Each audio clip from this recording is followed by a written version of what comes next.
बिस्मिल्लाहिर्रहमानिर्रहीम। अस्सलाम वालेकुम नाज़रीन, प्रोग्राम सच बात में आपको कहेंगे खुशामदीद। मैं हूँ आपकी मेज़बान हुमार सरान। नाज़रीन, सबसे पहले आपको आज की खबर के हवाले से आगाह करेंगे कि आज सुप्रीम कोर्ट में इलेक्शन केस के हवाले से समाअत हुई। इस अहम समाअत में चीफ जस्टिस उमर अता बंदियाल की जानिब से जो इंटरेस्टिंग रिमार्क सामने आए हैं वो हम आपके साथ शेयर करेंगे कि जिसमें चीफ जस्टिस का ये कहना है कि इलेक्शन कमीशन को वजारत ख़जाना के बहाने कबूल नहीं करने चाहिए। इलेक्शन कमीशन को हुकूमत से ठोस वजाहत लेनी चाहिए।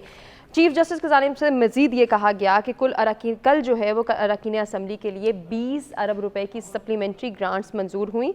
इलेक्शन कमीशन को भी 21 अरब ही दरकार थे। अरकान असम्बली को फंड मिलना अच्छी बात है, लेकिन उन्हें ये लगता है कि इलेक्शन कमीशन खुद गैर फाल है। इलेक्शन कमीशन के इस्तादकार में इजाफे की ज़रूरत है। जबकि सिक्योरिटी के हवाले से चीफ जस्टिस उमर अता बंदियाल ने जो रिमार्क्स दिए हैं उनका ये कहना है कि इलेक्शन कमीशन ने 4,50,000 सिक्योरिटी एहलकार मांगे, जबकि 4.5 लाख तो टोटल ऑपरेशनल फौज है। इलेक्शन कमीशन को भी डिमांड करते हुए सोचना चाहिए था। गोया ऐसा महसूस हो रहा है कि इलेक्शन कमीशन भरपूर तैयारी के साथ या फिर प्रॉपर होमवर्क करके नहीं आई है और जो डिमांड्स इलेक्शन कमीशन के जानिब से आ रही हैं वो भी गैर फाल ही लग रही हैं। मज़ीद आपको बताएं कि ये समाअत जो है वो 29 मई तक के लिए मुलतवी कर दी गई है। अब देखना ये है, अब जानना ये है कि हमारे जो इलेक्शन कमीशन की जो समाअत के हम जिस तरह से कह रहे थे कि इलेक्शन होंगे या नहीं होंगे, इलेक्शन का फैसला जो है इस समाअत पे होगा या नहीं होगा, बहुत सारी जो है वो चीज़ें सामने आ रही थी। एक बात जो कॉमनली सामने आ रही है वो ये कि क्या हुकूमत और इलेक्शन कमीशन पंजाब में इलेक्शन करवाने के लिए संजीदा हैं भी या नहीं, वो प्रॉपर होमवर्क करके क्यों नहीं आए। बहुत सारे ऐसे सवाल आते हैं, लेकिन आज का जो हमारा बुनियादी सवाल है जो कि चीफ जस्टिस के जो है रिमार्क सामने आए हैं उन्हीं के हवाले से है कि कल जो है वो अरकान असम्बली के लिए 20 अरब रुपए की जो सप्लीमेंट्री ग्रांट थी वो मंजूर हुई थी और इलेक्शन कमीशन को भी 21 अरब ही तो दरकार है। सवाल जो बुनियादी है जो हम अपने पैनल के सामने रखेंगे वो ये है कि अरकान असम्बली के लिए 20 अरब रुपए की ग्रांट की मंजूरी, क्या हुकूमत पंजाब के इलेक्शन के लिए भी 21 अरब रुपए जारी करेगी या नहीं करेगी। ये सवाल हम अपने मेहमानों के सामने रखेंगे, तारुफ कराएंगे और गुफ्तगू का आगाज़ करेंगे। सबसे पहले हमें ज्वाइन करें नुसरत मिर्ज़ा साहब, सीनियर एनालिस्ट हैं। सर खुशामदीद कहना चाहूँगी। आरिफ चौधरी साहब, लॉ एक्सपर्ट, हमारे साथ मौजूद हैं। सर आपको भी अपने प्रोग्राम में वेलकम करूँगी। नुसरत मिर्ज़ा साहब, आपसे प्रोग्राम का आगाज़ और गुफ्तगू का आगाज़ में सबसे पहले वही सवाल कि आपको क्या लगता है, क्या हुकूमत जो है वो 21 अरब रुपए की ग्रांट पंजाब में इलेक्शन के लिए जारी कर पाएगी या करना चाहती भी है या नहीं? मेरे ख्याल में आपके सवाल में मुज़मिर है कि जब आपने तोजी दे दी कि जब वो उनको पंजाब असम्बली के का तो इंतखाब नहीं होने के लिए 21 अरब उनके पास नहीं है, लेकिन 20 अरब की उनको मेंबरान को ग्रांट दे दी है, तो अब इससे अंदाज़ा होता है कि वो बिल्कुल ही नहीं कराना चाहते हैं, क्योंकि इलेक्शन में उनको हार नज़र आ रही है।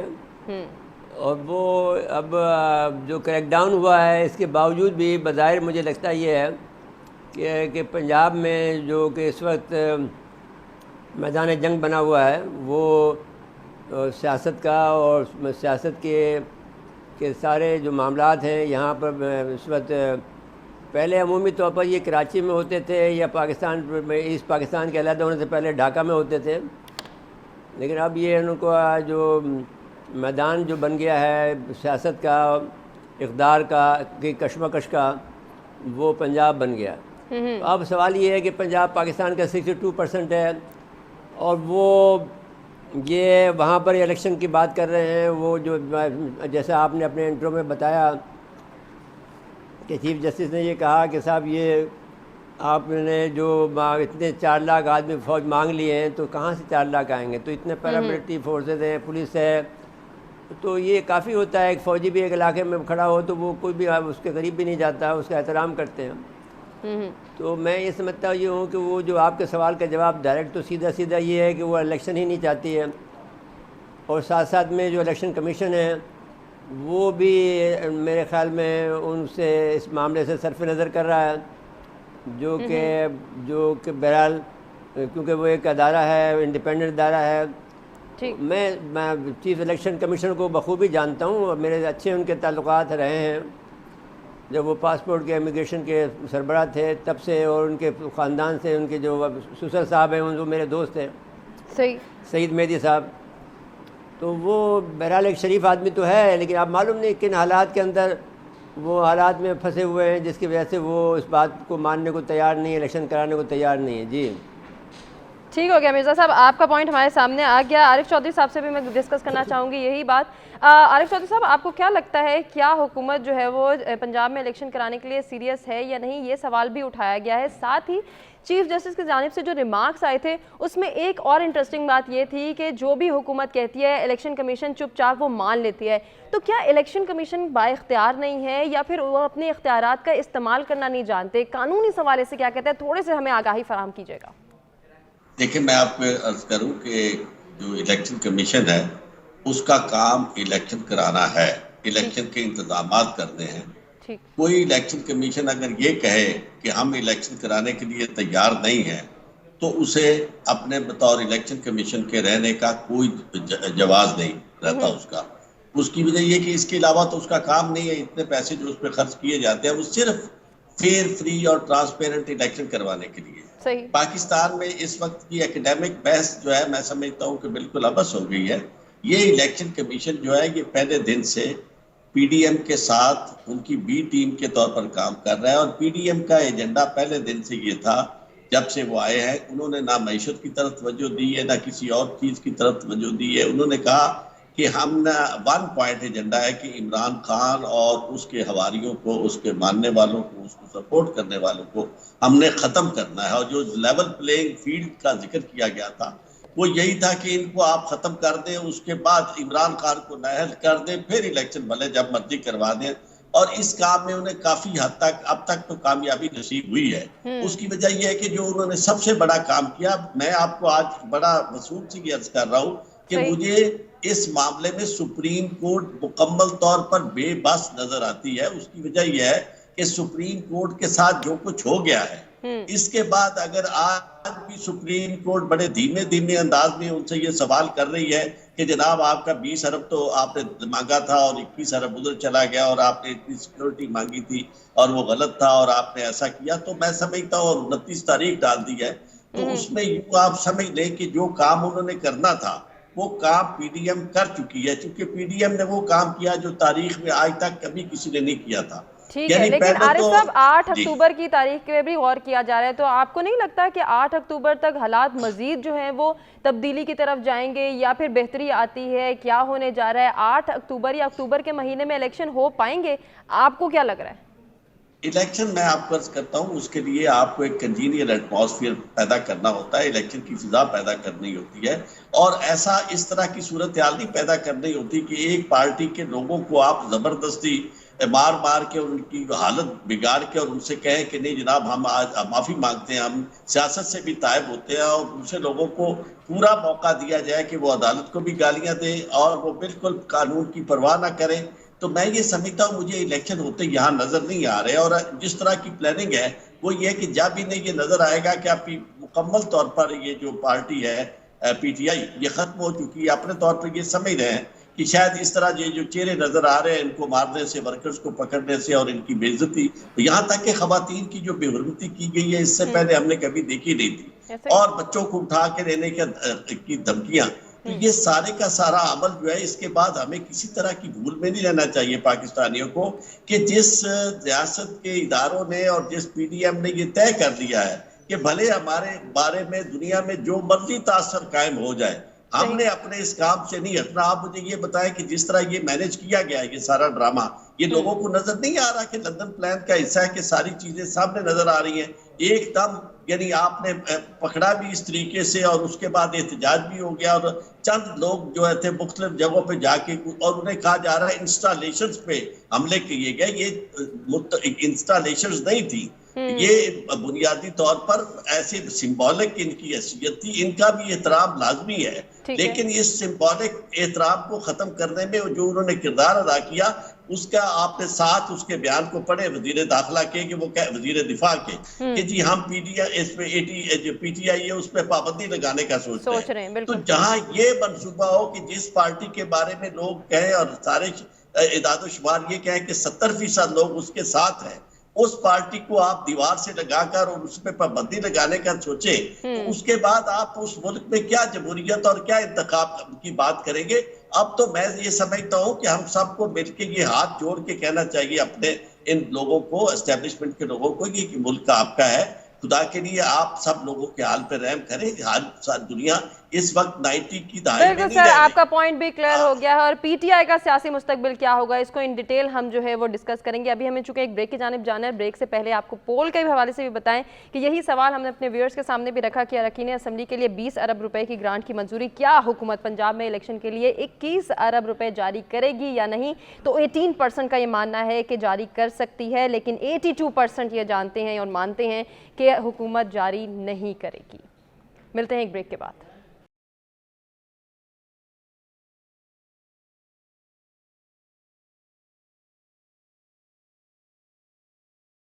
वेलकम बैक नाज़रीन, प्रोग्राम में एक मरतबा फिर से आपको कहेंगे खुशामदीद। और अब आपको बताएं कि चेयरमैन तहरीक इंसाफ इमरान खान साहब ने ये कहा है कि मैं मुज़ाकराती कमेटी बनाने के लिए तैयार हूँ जो जाके किसी भी ताकतवर से बात करेगी, लेकिन साथ ही 2 शराइत भी रख दी हैं। पहली शर्त यह है कि मेरी मुज़ाकराती कमेटी को ये कायल करना होगा कि अगर इमरान खान के बगैर पाकिस्तान बेहतर हो सकता है तो मैं पीछे हट जाऊँगा।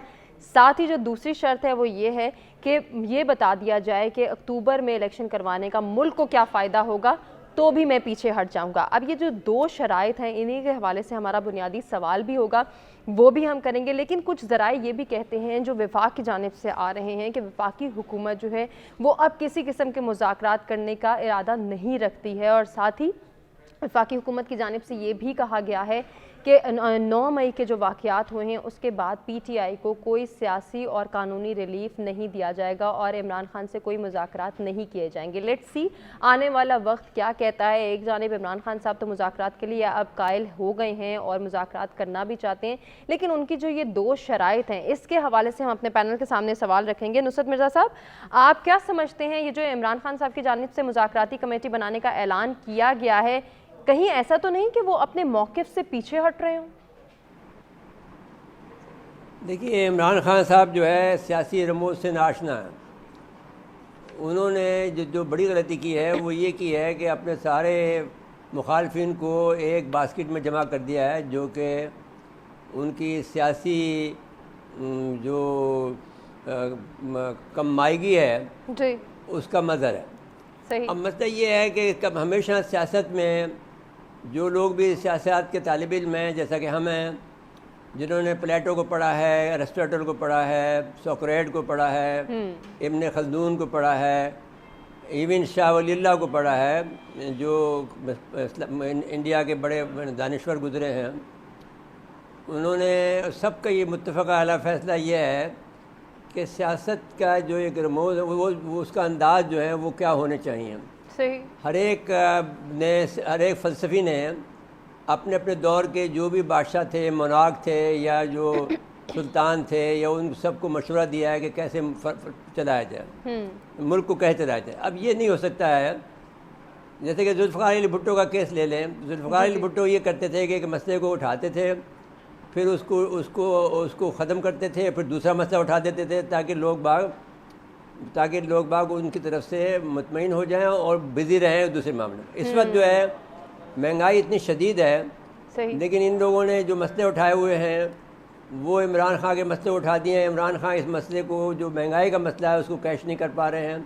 ये इनकी सियासी एक बड़ी कमज़ोरी है। दूसरी बात ये है वो इस पोजीशन में नहीं है कि वो कोई शर्त रख सकें। दूसरी बात यह है कि आपने जब 9 मई का वाक़या हो गया, आपको ख़िलाफ़ अगर आप ये भी कहें कि आपके साथ में वो प्लांटेड था, सही, या जो कुछ भी था, तो आपको फौरी तौर पर उसकी मजम्मत कर देनी चाहिए थी, जैसा कि उन्होंने एडवाइस किया था सदर साहब ने। बिल्कुल। तो सियासत में ये जो दानाई है, वो दानाई का मज़र ये होता है कि वक्त के लिहाज से आप अपने आप की ताकत को कैसे मुस्तमा रख सकते हैं, अपने इक़दार को कैसे बाकी रख सकते हैं, या इक़दार की तरफ कैसे बढ़ सकते हैं। उसमें 2 तरीके हैं। एक तो मुकाबलिन तरीका है, वो जो हर चीज़ को ज़्यादा दे देता है। एक दूसरा तरीका जो भी है वो आपका जो मरविज तरीका है, वो उसमें ये तरीका ये होता है कि आप अपने जो सियासी जो दोस्तों की तादाद बढ़ाते हैं।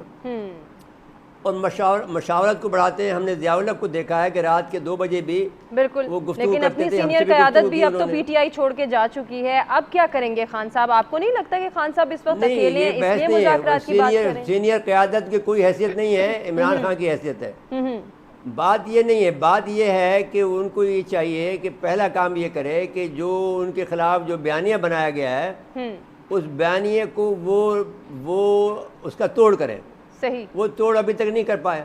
हालांकि बहुत सिग्नल दिया था प्रेसिडेंट ने कि आप 9 मई के वाक़े को फौरी मजम्मत कर दें। बिल्कुल, वो कर देने चाहिए थे भी उनको। इमरान खान साहब अब ने वो 8 करेंगे, दिन लगा लेकिन धक थक हार के करेंगे। उनको ये बात समझाने वाला कोई नहीं है उनके साथ, कोई सियासी मुदब्बिर नहीं है जो उनको ये समझा सके कि ना उस वक्त उन्हें क्या करना चाहिए। बिल्कुल मिर्जा साहब, आपका पॉइंट आ गया, इसी को हम वो कैरी ऑन करेंगे। आरिफ चौधरी साहब, आप क्या समझते हैं, क्या हुकूमत की जानिब से भी मुज़ाकरात को तस्लीम किया जाएगा, या मुज़ाकराती कमेटी बनाने का जो ऐलान इमरान खान साहब ने किया है, आपको नहीं लगता कि अब इस चीज़ की कोई कानूनी हैसियत नहीं रही है?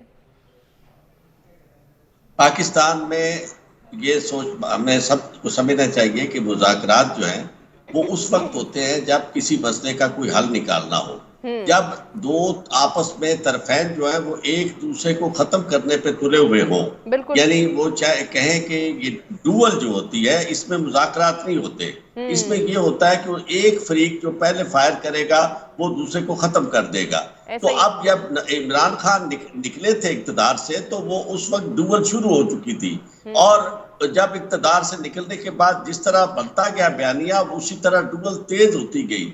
तो उसके बाद ये किसी शख्स के ज़हन में ये बात नहीं होनी चाहिए कि इमरान खान जो है वो उसका कोई ये सारे का सारा अमल जो था सियासत के लिए था, या उसे इक़्तिदार दोबारा मिलने की कोई तवक्को थी। उसकी वजह यह है कि जिन फोर्सेस ने उसे इक़्तिदार से महरूम किया था उन्होंने इस तरह नहीं किया था कि जनाब आप चले जाएं और आप बड़े अक्लमंद होकर और बड़ी सियानत के साथ मामला तय कर ले और आपको वापस ले आया जाएगा। उन्होंने ये तय किया हुआ था कि इसे खत्म करना है, और वो किसी वो ऐसा नहीं है कि वो किसी के साथ मशवरे के साथ ना आए हो।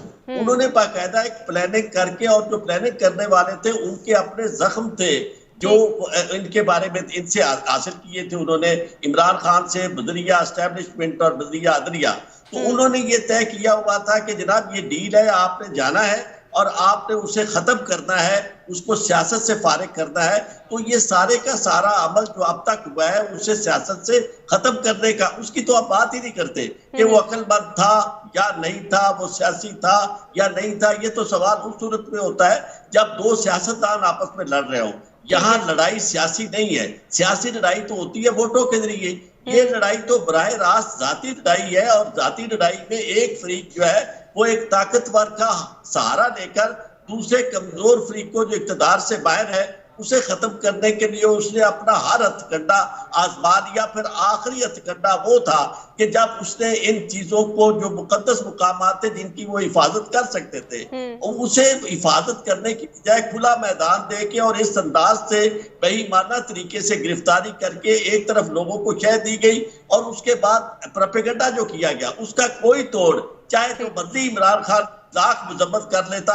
जो ये जब गिरफ्तार करने के बाद इमरान खान गिरफ्तार है, उसके साथी सारे गिरफ्तार है, और वो कह रहे हैं कि इमरान खान को साहब, आप नहीं समझते कि इमरान खान साहब अपने मौके से पीछे नहीं हट रहे? वो पीछे नहीं हट रहे, और दूसरी जो तबका है जिन्होंने उन्हें खत्म करने का तैयार किया वो भी पीछे नहीं हट रहे। ठीक हो गया सर, आपका पॉइंट भी हमारे सामने आ गया। यही क्वेश्चन हमने अपने व्यूअर्स के सामने भी रखा कि वो क्या समझते हैं जो मुज़ाकराती कमेटी बनाने का ऐलान किया गया है, क्या इमरान खान साहब अपने मौक़िफ़ से पीछे हट रहे हैं? तो आपको बताएं कि 35% ये समझते हैं कि जी हाँ, इमरान खान साहब अपने मौक़िफ़ से पीछे हटने की कोशिश कर रहे हैं, जबकि 65% का ये मानना है कि इमरान खान अपने मौक़िफ़ से कभी पीछे नहीं हट सकते हैं। 35% मानते हैं कि जी हाँ वो पीछे हटने की कोशिश कर रहे हैं, जबकि 65% अभी भी ये मानते हैं कि इमरान खान अपने मौक़िफ़ से कभी पीछे नहीं हटेंगे। हमें एक ब्रेक की जानिब बढ़ना है नाज़रीन, ब्रेक से वापस आएंगे, आज के तीसरे टॉपिक के हवाले से बात करेंगे। Stay with us.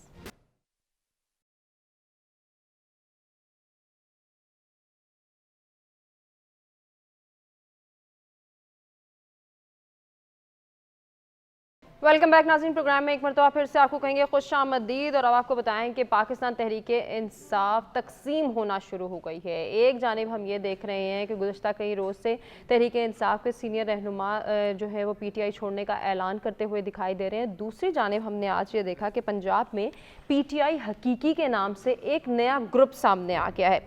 PTI के मकामी रहनुमाओं ने मुल्तान में प्रेस कॉन्फ्रेंस का इनेकाद किया, जिसमें 9 मई के वाक़यात की मज़म्मत भी की गई और मुलव्विस अफराद को कैफर किरदार तक पहुँचाने का मुतालबा भी किया गया।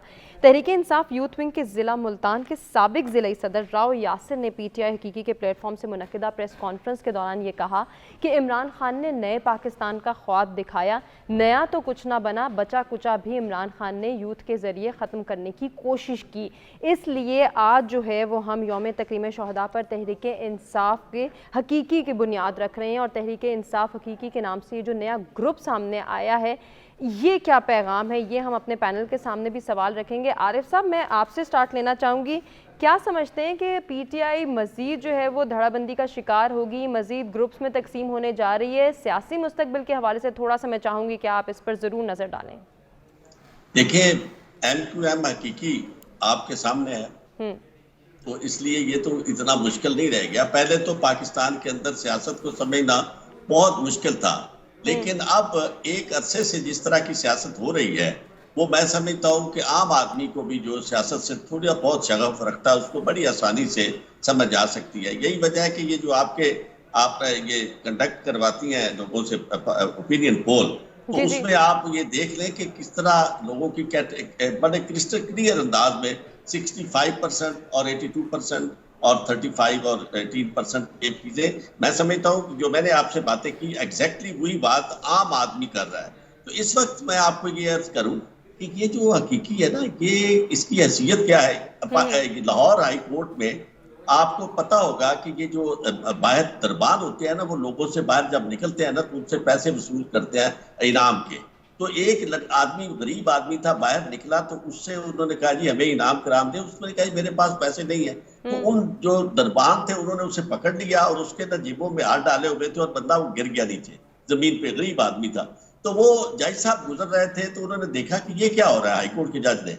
तो कहते हैं दरबान के जनाब ये खुशी से हमें इनाम दे रहा है, यानी पकड़ा हुआ है उसे, यानी और गिरा दिया नीचे और कह रहे हैं कि खुशी से जेब से निकाल रहे हैं जबरदस्ती पैसे। तो जनाब पाकिस्तान में यही हो रहा है कि एक तरफ आप तशद्दुद करते हैं, लोगों पर बर्बरियत की इंतहा कर देते हैं और उसके बाद कहते हैं कि जनाब ऐलान करो, और लिखा हुआ ऐलान, वही ऐलान जो आप चाहते हैं वो करते हैं। वो लोग तोते की तरह बोलते हैं। यानी तो आप भी वही समझते हैं जो इमरान खान साहब का कहना है कि ये खुद नहीं पार्टी छोड़े बल्कि छुड़वाई जा रही है। नुसरत मिर्जा साहब, जैसे माजी का जिक्र अभी आरिफ चौधरी साहब ने भी किया कि हमने माजी में देखा कि MQM हकीकी के नाम से या PSP के नाम से, MQM पाकिस्तान के नाम से जो है वो MQM धड़ाबंदी का शिकार हो गई। क्या अब PTI के साथ भी यही होने जा रहा है? क्योंकि PTI हकीकी ग्रुप तो सामने आ गया, और मजीद कितने ग्रुप सामने आने की तवक्को कर रहे हैं आप? देखिए, मैं आपसे ये बात, जैसे हमारे वकील साहब ने, एडवोकेट साहब ने जो फरमाया, वो मेरे ख्याल में दुरुस्त बात है। वो ये देखिए कितनी भी हकीकी बना लें, जब MQM हकीकी का जो हाल हुआ है वो एक भी सीट नहीं जीत सकी है। जो मौजूदा MQM पाकिस्तान है वो अब इलेक्शन लड़ने में जाए तो वो जीत नहीं सकती है।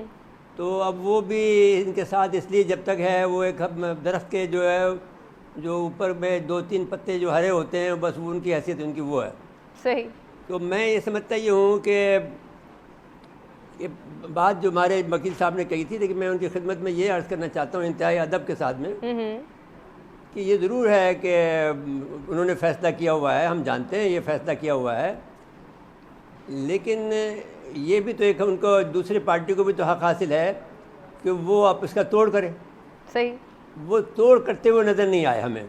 एक जो सियासत का जो अमल होता है उसके अंदर, उसमें अपनी तरकीब भी चलानी होती है ना। सिर्फ ये नहीं होता है कि जब देखिए इन्होंने ज़ुबैर के ज़रिए से, जो इनका जो भाई है असद उमर का, जनरल गुलाम उमर मेरे दोस्त थे, बहुत अच्छे और बहुत अजीज़ दोस्त थे। सही। इन दोनों को लड़कों को मैंने देखा। मैं आपसे ये कहना चाहता हूँ कि वो इनसे मैंने वो खामोशी से जो इनसे बातचीत कर रहा था, और असद उमर पार्टी में इस पर शामिल था। तो मैं ये आपसे ये कहना चाहता हूँ कि दूसरी तरफ से कोई काविश ऐसी नहीं हुई जिससे कि ये कहा जा सके कि वो अपने बचाव का कोई रास्ता ढूंढ रहे हों। अब ये बात अपनी जगह पर दुरुस्त है कि एक आदमी फैसला कर लिया है, लेकिन देर आर मैनी वेज। जब आप पॉलिटिक्स में होते हैं तो आपके पास बहुत रास्ते होते हैं। सही। जैसे कानूनदां के पास होते हैं तो उसके पास वो बहुत से कानूनदां जो होते हैं वो जब देख रहे होते हैं कि भाई मेरा ये मामला यहाँ बिगड़ रहा है, तो वो कोई नया नुक्ता निकालने की कोशिश करता है, किताबों को पढ़ता है, दूसरी चीज़ों को बीच बचाव करने की कोशिश करते हैं। अच्छा मिर्जा साहब, एक छोटा सा सवाल और ऐड करना चाहूंगी, आपको नहीं लगता है कि आने वाले वक्त में जहांगीर तरीन की जानिब से भी कोई सरप्राइज सामने आ सकता है? देखिए, जहांगीर तरीन ही की फ़लसफ़ा था जो जिस पर इमरान खान ने अमल किया कि इलेक्टेबल ले लें। ये बुनियादी गलत थी। जहांगीर तरीन ने अपने इंटरव्यू में ये कहा कि साहब मैंने उनसे कहा कि आप इलेक्टेबल से कर लें तो फिर आप जीत जाएंगे। तो इलेक्टेबल जो थे वो तो फिर वो बिकाऊ माल है। पाकिस्तान के अंदर कभी भी हकीकी जमहूरियत आई नहीं। ठीक है मिर्जा साहब, आपका भी पॉइंट हमारे सामने आ गया है। आप ये समझते हैं कि पाकिस्तान में कभी भी हकीकी जमहूरियत नहीं आई है। बेशक हकीकी का नाम बहुत दफ़ा यूज़ किया गया है, लेकिन हकीकी जमहूरियत जो है वो अभी नहीं आई। तो आने वाले वक्त में हम ये उम्मीद कर सकते हैं कि हकीकी जमहूरियत पाकिस्तान में ज़रूर आएगी, चाहे वो किसी भी सियासी पार्टी की जानिब से आए। लेकिन हम पाकिस्तान की बका, पाकिस्तान की सालमियत की बात करते हैं और करते रहेंगे। यही सवाल हम अपने व्यूअर्स के सामने भी रखा कि तहरीक इंसाफ हकीकी ग्रुप का जो क़याम सामने आया है, उन्हें क्या लगता है, क्या तहरीक इंसाफ मजीद धड़ाबंदी का शिकार हो सकती है? तो 31% का ये मानना है कि जी हाँ हो सकती है, जबकि 69% ये मानते हैं कि ऐसा कभी नहीं होगा। लेट्स सी कि पाकिस्तान का आने वाला सियासी मंजरनामा हमें क्या वक्त दिखाता है और दर्जा हरारत में ये कमी आ सकेगी या नहीं, ये हम दुआ कर सकते हैं। और इसी दुआ के साथ आपसे इजाज़त चाहेंगे। अपने फीडबैक से आगाह कीजिएगा, अपना ख्याल रखिएगा। अल्लाह ने के बाद।